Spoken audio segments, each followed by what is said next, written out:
और ना अन्याय। घर घर संपर्क प्रारंभ हो रहा है भारतीय जनता पार्टी के द्वारा। जिस तरीके से ममता जी के शासन में कोल माफियाओं को संरक्षण दिया गया बाइकों के द्वारा, सेंध माफियाओं को संरक्षण दिया गया बाइकों के द्वारा, काऊ तस्करी को संरक्षण दिया गया बाइकों के द्वारा, गोल्ड तस्करी को संरक्षण दिया गया भाइकों के द्वारा, सिंडिकेट राज के माध्यम से जनता का जिस प्रकार शोषण हुआ, यहाँ तक कि प्रधानमंत्री जी ने अल्फान तूफान के दौरान 1000 करोड़ रुपया जो भिजवाया था उसमें भी भ्रष्टाचार हुआ है। और ये मैं नहीं कह रहा हूँ, ये पश्चिमी बंगाल की हाईकोर्ट ने केक को जांच के आदेश दिए हैं। जब सिंगल बेंच ने जांच के आदेश दिए तो ममता जी की सरकार डबल बेंच में गई और डबल बेंच ने भी कल तूफान में हुए भ्रष्टाचार के लिए केक को जांच के आदेश दिए हैं। हम पहले से ही कह रहे थे कि प्रधानमंत्री जो पैसा भेजते हैं, ममता जी भ्रष्टाचार करती है, गरीबों तक पहुंचते नहीं है। चावल जो प्रधानमंत्री जी ने मुफ्त में भेजा, वह ममता जी की सरकार चावल गरीबों तक नहीं पहुंचाई। ये चावल चोर सरकार भी है। जहां तक इस सरकार का 9 साल का कार्यकाल है, वो भ्रष्टाचार से भरा हुआ है, परिवारवाद से भरा हुआ है, जनता के शोषण से भरा हुआ है और तुष्टीकरण से भरा हुआ है। और इसलिए इस सरकार के खिलाफ पूरे प्रदेश में भारतीय जनता पार्टी और ना अन्याय, अब अन्याय बर्दाश्त नहीं होगा। आज वो कार्यक्रम का प्रारंभ किया है, आज इसकी शुरुआत करने में यहाँ पर आया हूँ। सारे प्रदेश में हमारे प्रमुख नेता हर जिले में इस कार्यक्रम की शुरुआत कर रहे हैं। आप सभी जानते हैं, भारतीय जनता पार्टी जो कहती है वो करती है। भारतीय जनता पार्टी ने कहा था कि बांग्लादेश के शरणार्थियों को नागरिकता हम प्रदान करेंगे। सीएए बिल प्रधानमंत्री जी और गृह मंत्री अमित शाह जी ने पार्लियामेंट से पारित कराया। सीएए बिल के खिलाफ ममता जी सहित जितने भी राजनीतिक दल के लोग हैं वो सुप्रीम कोर्ट में गए हुए हैं। सुप्रीम कोर्ट में सुनवाई होने के बाद मोस्ट प्रोबेबली जनवरी से सारे लोगों को जो शरणार्थी हैं उनको नागरिकता देने का काम भारतीय जनता पार्टी की सरकार करेगी। ऐसे लोग जो हमारे पड़ोसी देशों में, पाकिस्तान में, बांग्लादेश में, अफगानिस्तान में धार्मिक प्रताड़ना के कारण अपना देश छोड़कर हमारे देश में आए, शरण ले रहे हैं, उन सब लोगों को नागरिकता देने का काम मोदी जी की सरकार करने वाली है। हमने जो कहा है वो करके रहेंगे। आज हम कह रहे हैं कि ममता जी ने वादा किया था सोनार बंगला का, पश्चिमी बंगाल की जनता ने 2 बार उनको आशीर्वाद दिया।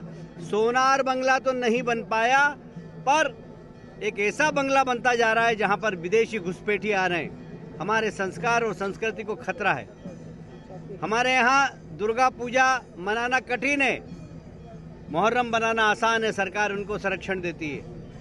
ये सरकार मदरसों को, मदरसे में पढ़ाने वाले मौलवियों को तनख्वाह देती है 5000 रुपये, पर हमारे दबाव के कारण, भारतीय जनता पार्टी के दबाव के कारण इस बार मंदिर के पुजारियों को राशि देना प्रारंभ की, वो भी 1000, 1200, 1500 पुजारियों को दिया है। तो कुल मिलाकर यह सरकार तुष्टीकरण और 30% लोगों के संरक्षण वाली सरकार है। यह सरकार सिर्फ 30% लोगों की चिंता करती है, 70% लोगों की भावनाओं को आहत करती है। हमारी सरकार आएगी, हम 100% लोगों का सम्मान करेंगे, विकास करेंगे, जैसा कि मोदी जी का मूल मंत्र है कि सबका साथ, सबका विकास और सबका विश्वास। हम उनके नेतृत्व में पश्चिम बंगाल में सरकार बनाएंगे और एक सोनार बंगला का सपना जो पश्चिम बंगाल के लोगों ने देखा है, वो हम सोनार बंगला बनाएंगे। हम वादा करते हैं पश्चिम बंगाल की जनता से कि हम औद्योगिकरण करेंगे, इंडस्ट्रियलाइजेशन करेंगे और बेरोजगार नौजवानों को रोजगार देंगे। हम वादा करते हैं पश्चिम बंगाल की जनता से कि हम लॉ एंड ऑर्डर ठीक करेंगे, हिंसा की राजनीति को समाप्त करेंगे। राजनीति में हिंसा का कोई स्थान नहीं होना चाहिए, पर दुर्भाग्य से टीएमसी के गुंडे और पुलिस मिलकर भारतीय जनता पार्टी की जैसे जैसे ताकत बढ़ती जा रही है, कार्यकर्ताओं की हत्या करती जा रही है। और इसलिए इन सब बातों के खिलाफ और ना अन्याय कार्यक्रम का हमने आज शुरुआत कर रहे हैं। हम घर घर संपर्क करेंगे। आज हम टोकन स्वरूप कुछ मकानों में जाएंगे, लोगों से मिलेंगे और उनसे चर्चा करेंगे कि अब अन्याय सहन नहीं करना, अब एक ऐसी सरकार बनाना है मोदी जी के नेतृत्व में जो सोनार बंगला बना सके। इतना ही मुझे कहना था। आप लोग कोई प्रश्न पूछना चाहे तो एक एक करके पूछिए। शुभेंदु को लेकर कॉन्फ्रेंस है। देखिए, शुभेंदु उनकी पार्टी का इंटरनल विषय है, उनकी आपसी लड़ाई है। शुभेंदु की नाराजगी से, शुभेंदु की टीएमसी छोड़ने से बहुत साफ हो गया कि पश्चिमी बंगाल की जनता ही नाराज नहीं है, टीएमसी सरकार से टीएमसी के सीनियर मिनिस्टर भी नाराज है। क्योंकि भाइकों के द्वारा जिस प्रकार से माफियाओं को संरक्षण दिया जा रहा है, सिंडिकेट राज लाया जा रहा है, हिंसा की राजनीति की जा रही है भाइकों के द्वारा, और टीएमसी के सीनियर नेताओं का जिस प्रकार अपमान हो रहा है, इसलिए टीएमसी के नेता ही टीएमसी की सरकार से नाराज है। शुभेंदु उसका उदाहरण है और बहुत सारे ऐसे नेता हैं जो शुभेंदु को बाद टीएमसी से बगावत करने वाले हैं। आप लोगों का ग्रामोत्सव चल रहा है, 8-9 online, उस प्रोग्राम पे अटैक हुआ है, बमबाजी हुआ है, गोली चला है, इसके बारे में आपको क्या कहना है? देखिए, ये बम चलना, गोली चलना भारतीय जनता पार्टी के कार्यकर्ताओं पर ये पश्चिमी बंगाल में बहुत आम हो गया है और ये सब ममता जी के और भाइयों के संरक्षण में हो रहा है हिंसा की राजनीति। हम हिंसा की राजनीति का विरोध करते हैं। हमें प्रजातंत्र पर विश्वास है, हमें पश्चिम बंगाल की जनता पर विश्वास है कि हिंसा करने वालों को पश्चिम बंगाल की जनता सबक देगी। प्रदेश में और ना अन्याय, घर घर संपर्क प्रारंभ हो रहा है भारतीय जनता पार्टी के द्वारा। जिस तरीके से ममता जी के शासन में कोल माफियाओं को संरक्षण दिया गया बाइकों के द्वारा, सेंड माफियाओं को संरक्षण दिया गया भाइकों के द्वारा, काऊ तस्करी को संरक्षण दिया गया भाइकों के द्वारा, गोल्ड तस्करी को संरक्षण दिया गया भाइकों के द्वारा, सिंडिकेट राज के माध्यम से जनता का जिस प्रकार शोषण हुआ, यहाँ तक कि प्रधानमंत्री जी ने अल्फान तूफान के दौरान 1000 करोड़ रुपया जो भिजवाया था उसमें भी भ्रष्टाचार हुआ है। और ये मैं नहीं कह रहा हूँ, ये पश्चिमी बंगाल की हाईकोर्ट ने केक को जांच के आदेश दिए हैं। जब सिंगल बेंच ने जांच के आदेश दिए तो ममता जी की सरकार डबल बेंच में गई और डबल बेंच ने भी कल तूफान में हुए भ्रष्टाचार के लिए केक को जांच के आदेश दिए हैं। हम पहले से ही कह रहे थे कि प्रधानमंत्री जो पैसा भेजते हैं, ममता जी भ्रष्टाचार करती है, गरीबों तक पहुंचते नहीं है। चावल जो प्रधानमंत्री जी ने मुफ्त में भेजा, वह ममता जी की सरकार चावल गरीबों तक नहीं पहुंचाई। ये चावल चोर सरकार भी है। जहां तक इस सरकार का 9 साल का कार्यकाल है, वो भ्रष्टाचार से भरा हुआ है, परिवारवाद से भरा हुआ है, जनता के शोषण से भरा हुआ है और तुष्टीकरण से भरा हुआ है। और इसलिए इस सरकार के खिलाफ पूरे प्रदेश में भारतीय जनता पार्टी और ना अन्याय, अब अन्याय बर्दाश्त नहीं होगा। आज वो कार्यक्रम का प्रारंभ किया है, आज इसकी शुरुआत करने में यहाँ पर आया हूँ। सारे प्रदेश में हमारे प्रमुख नेता हर जिले में इस कार्यक्रम की शुरुआत कर रहे हैं। आप सभी जानते हैं, भारतीय जनता पार्टी जो कहती है वो करती है। भारतीय जनता पार्टी ने कहा था कि बांग्लादेश के शरणार्थियों को नागरिकता हम प्रदान करेंगे। सीएए बिल प्रधानमंत्री जी और गृह मंत्री अमित शाह जी ने पार्लियामेंट से पारित कराया। सीएए बिल के खिलाफ ममता जी सहित जितने भी राजनीतिक दल के लोग हैं वो सुप्रीम कोर्ट में गए हुए हैं। सुप्रीम कोर्ट में सुनवाई होने के बाद मोस्ट प्रोबेबली जनवरी से सारे लोगों को जो शरणार्थी हैं उनको नागरिकता देने का काम भारतीय जनता पार्टी की सरकार करेगी। पार्टी ऑफिस में अकाली दल के एमपी के साथ बैठक करेगा कृषि आइन बिल के लिए, क्या इसके बारे में क्या बोलते हो? 3 दिन वो गांधी मूर्ति के नीचे बांग्लादेश में वो एजिटेशन करेगा। देखिए, सबसे ज़्यादा देश के अंदर किसी प्रदेश में किसानों के साथ शोषण हो रहा है तो पश्चिमी बंगाल में हो रहा है। यहाँ पर एमएसपी पर किसानों का सामान नहीं खरीदा जाता है। यहाँ सिंडिकेट राज चल रहा है। किसान यदि बेचने जाते हैं तो सोसाइटियों का सिंडिकेट के पास उनको जाना पड़ता है। तो सबसे ज़्यादा अगर शोषित किसान कहीं के हैं तो पश्चिमी बंगाल के हैं। मोदी जी जो कानून लाए उससे पश्चिमी बंगाल के किसानों का शोषण समाप्त हो जाएगा। अकाली दल का मदद करता है, इसी बारे में क्या बोलते हैं? तृणमूल पार्टी ऑफिस में अकाली दल के एमपी के साथ बैठक करेगा कृषि आइन बिल के लिए, क्या इसके बारे में क्या बोलते हो? 3 दिन वो गांधी मूर्ति के नीचे बांग्लादेश में वो एजिटेशन करेगा। देखिए, सबसे ज़्यादा देश के अंदर किसी प्रदेश में किसानों के साथ शोषण हो रहा है तो पश्चिमी बंगाल में हो रहा है। यहाँ पर एमएसपी पर किसानों का सामान नहीं खरीदा जाता है। यहाँ सिंडिकेट राज चल रहा है। किसान यदि बेचने जाते हैं तो सोसाइटियों का सिंडिकेट के पास उनको जाना पड़ता है। तो सबसे ज़्यादा अगर शोषित किसान कहीं के हैं तो पश्चिमी बंगाल के हैं। मोदी जी जो कानून लाए उससे पश्चिमी बंगाल के किसानों का शोषण समाप्त हो जाएगा। अकाली दल का मदद करता है, इसी बारे में क्या बोलते हैं? पीसी है वहाँ पे आप वो अपना अवस्थान स्पष्ट करेंगे। आज का कहना क्या है आपका शुभेंदु को लेकर? कॉन्फ्रेंस है। देखिए, शुभेंदु उनकी पार्टी का इंटरनल विषय है, उनकी आपसी लड़ाई है। शुभेंदु की नाराजगी से, शुभेंदु की टीएमसी छोड़ने से बहुत साफ हो गया कि पश्चिमी बंगाल की जनता ही नाराज नहीं है। टीएमसी सरकार से टीएमसी के सीनियर मिनिस्टर भी नाराज है, क्योंकि भाइकों के द्वारा जिस प्रकार से माफियाओं को संरक्षण दिया जा रहा है, सिंडिकेट राज लाया जा रहा है, हिंसा की राजनीति की जा रही है भाइकों के द्वारा, और टीएमसी के सीनियर नेताओं का जिस प्रकार अपमान हो रहा है, इसलिए टीएमसी के नेता ही टीएमसी की सरकार से नाराज है। शुभेंदु उसका उदाहरण है और बहुत सारे ऐसे नेता हैं जो शुभेंदु के बाद टीएमसी से बगावत करने वाले हैं।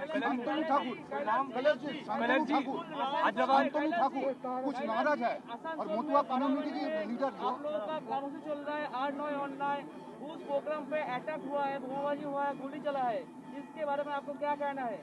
देखिए, ये बम चलना, गोली चलना भारतीय जनता पार्टी के कार्यकर्ताओं पर ये पश्चिमी बंगाल में बहुत आम हो गया है और ये सब ममता जी के और भाइयों के संरक्षण में हो रहा है हिंसा की राजनीति। हम हिंसा की राजनीति का विरोध करते हैं। हमें प्रजातंत्र पर विश्वास है, हमें पश्चिम बंगाल की जनता पर विश्वास है कि हिंसा करने वालों को पश्चिम बंगाल की जनता सबक देगी। हैदराबाद म्यूनिसिपल इलेक्शन के चुनाव के पहले अमित शाह जी वहाँ पे गए थे, जोगी जी गए थे। सबको दावा था कि हम लोग को आसन संख्या बढ़ाना नहीं है, वहाँ पे जो मेयर है, मेयर बीजेपी का रहेगा। तो इस इलेक्शन में किसी को सिंगल मेजॉरिटी नहीं मिला, तो टीआरएस ने कहा है कि उसके एम के साथ, मीम के साथ वोट बनाएंगे। तो आपका जो सपना था वो तो अधूरा रह जाएगा ना। देखिए, हमारा वहाँ पर 11 टाइम्स वोट बढ़ा है, 11 टाइम्स वोट बढ़ा है हमारा, और इसलिए वोट शेयर की आप बात करेंगे, सबसे ज़्यादा अगर गेन किया है तो भारतीय जनता पार्टी ने किया है।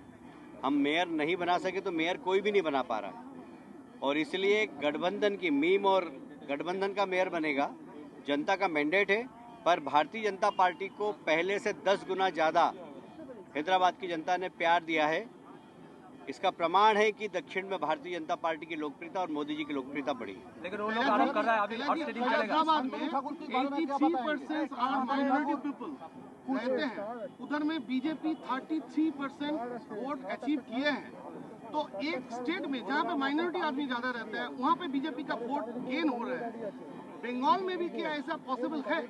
देखिए, माइनॉरिटीज बहुत ज़्यादा पश्चिम बंगाल में भी ममता जी की सरकार से बहुत परेशान है, दुखी है, क्योंकि हिंसा की राजनीति कोई पसंद नहीं करता, भ्रष्टाचार कोई पसंद नहीं करता, सिंडिकेट राज कोई पसंद नहीं करता। इसलिए बहुत बड़ा वर्ग माइनॉरिटी का भी नाराज है ममता जी से, और हमें उम्मीद है कि वो भारतीय जनता पार्टी के समर्थन में खड़ा हो। कलर जी, आप अभी कहा है कि सीए लागू होगा ना, तो शांतनु ठाकुर ने शांतनु ठाकुर और मुस्लिम संप्रदाय ये सब नाराज है। जोगी जी गए थे सबको, तो टीआरएस ने कहा है कि उसके एम के साथ मीम के साथ बोर्ड बनाएंगे। तो आपका जो सपना था वो तो अधूरा रह।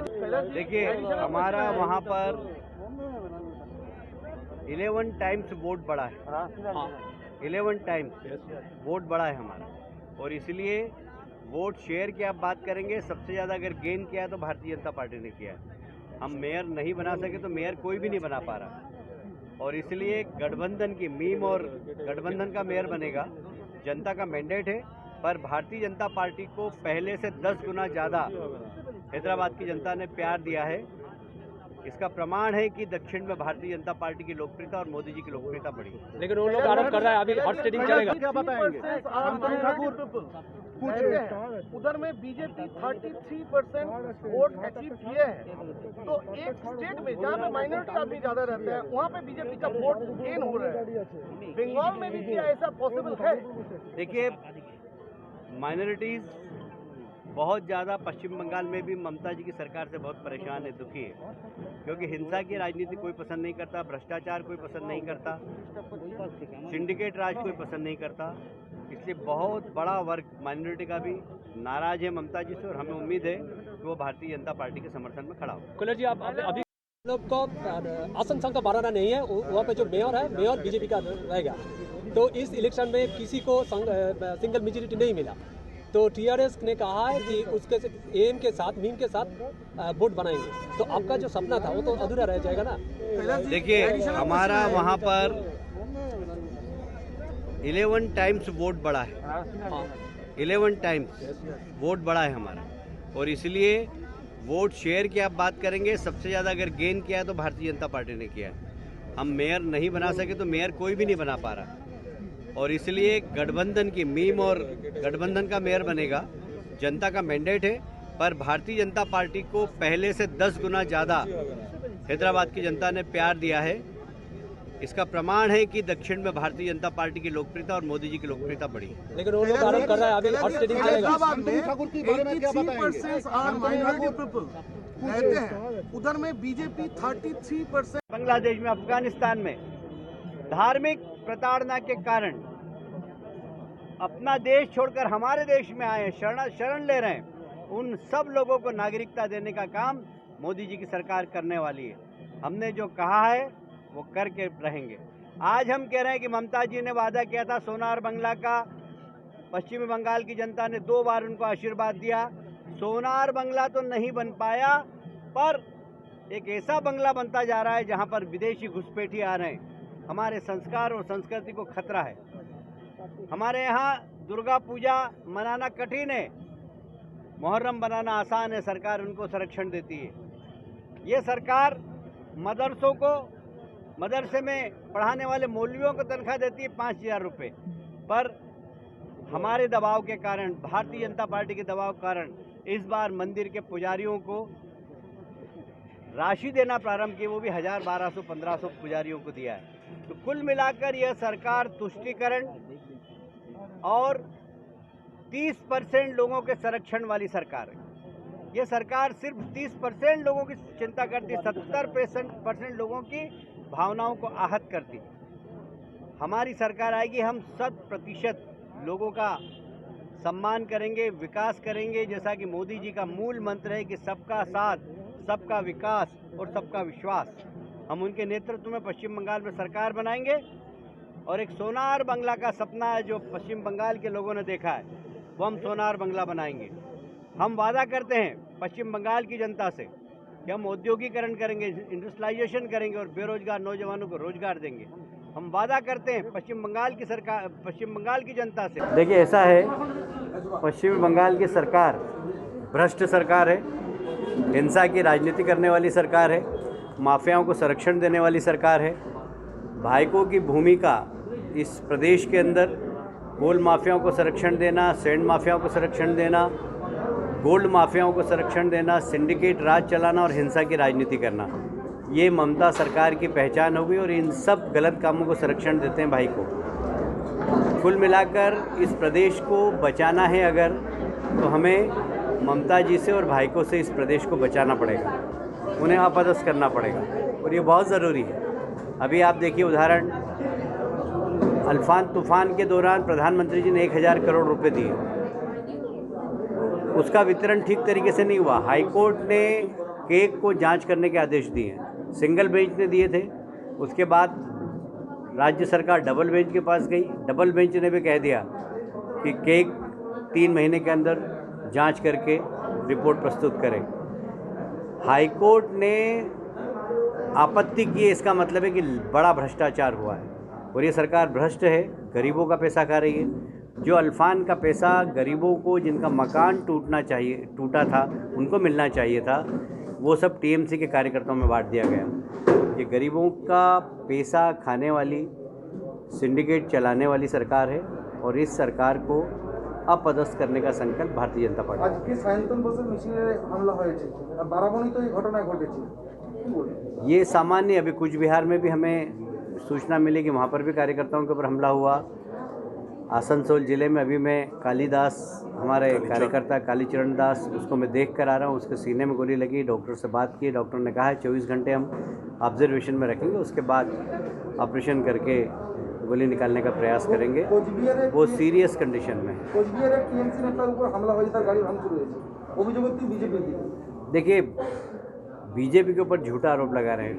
पूरे प्रदेश के अंदर टीएमसी के कार्यकर्ताओं का सिंडिकेट राज चल रहा है और उनके आपस में झगड़े हो रहे हैं, आपस में एक दूसरे को मार रहे हैं और झूठा आरोप बीजेपी पे लगाते हैं। बीजेपी के लोगों को झूठे आरोप में फंसाते। लगभग 1500 कार्यकर्ता हमारे जेलों के अंदर बंद हैं, जिनके ऊपर झूठे आरोप लगाकर उनको बंद किया है। आज ही आपने देखा होगा, मुकुलदा के खिलाफ एक हत्या के मामले में चालान पेश कर दिया। अब मुकुलदा किसी की हत्या कर सकते हैं क्या? जब टीएमसी में थे, जब अच्छे थे, वो बीजेपी में आ गए तो हत्या करने वाले हो गए। तो इस प्रकार ये षड्यंत्रकारी सरकार है, षड्यंत्र करके लोगों के ऊपर हमला करते हैं, षड्यंत्र करके लोगों को झूठे आरोप में फंसाते हैं। और इसलिए ऐसी सरकार को, जो बंगाल के विकास में अवरोध पैदा कर रही है, उसे हटाना बहुत ज़रूरी है और वो संकल्प भारतीय जनता पार्टी ने लिया है। जो अनूप माझी जो कोल माफिया है, उसको जब सीबीआई धरपकड़ के लिए खोज रहा है, इसलिए कि ऐसा हो रही है कि कोल माफिया इलाके में। देखिए, इन सब कोल माफियाओं से भाईकों के संबंध है और आप आने वाले समय में देख लेना, जो डिस्क अभी पकड़ाई है उसमें भाईको और उनके परिवार और उनके मित्रों के सबके नाम आएंगे और जनता के सामने ये सब चेहरे बेनकाब। तृणमूल का सांसद कल्याण चंद्रबात है, आज बांकुड़ा में जो हमारा राज्यपाल है उसको गुंडा कहते हैं, मुझे देश का शासन नहीं है, वो गुंडा कहते हैं बीजेपी। देखिए, कल्याण बनर्जी सरी का ना समझ आदमी मैंने आज तक नहीं देखा। वो कहने के लिए वकील है, पर ऊपर की मंजिल उनकी खाली है। उनको ये नहीं पता कि गवर्नर के खिलाफ कोई मुकदमा कायम नहीं हो सकता और इसलिए गवर्नर के खिलाफ इस प्रकार की हल्की टिप्पणी करने वाले का मानसिक संतुलन खराब है, मानसिक रूप से वे विकृत हैं और इसलिए इस प्रकार के बयानबाजी करते हैं। ऐसे लोगों की हम निंदा करते हैं। नमस्कार, मैं हूं मानक गुप्ता। अगर आपको हमारा ये वीडियो पसंद आया हो तो इसे लाइक और शेयर जरूर करें और हाँ, हमें सब्सक्राइब और फॉलो करना ना भूलें ताकि आप देश और दुनिया की कोई खबर मिस ना करें। तो जुड़े रहिए हमारे साथ और देखते रहिए न्यूज़ 24।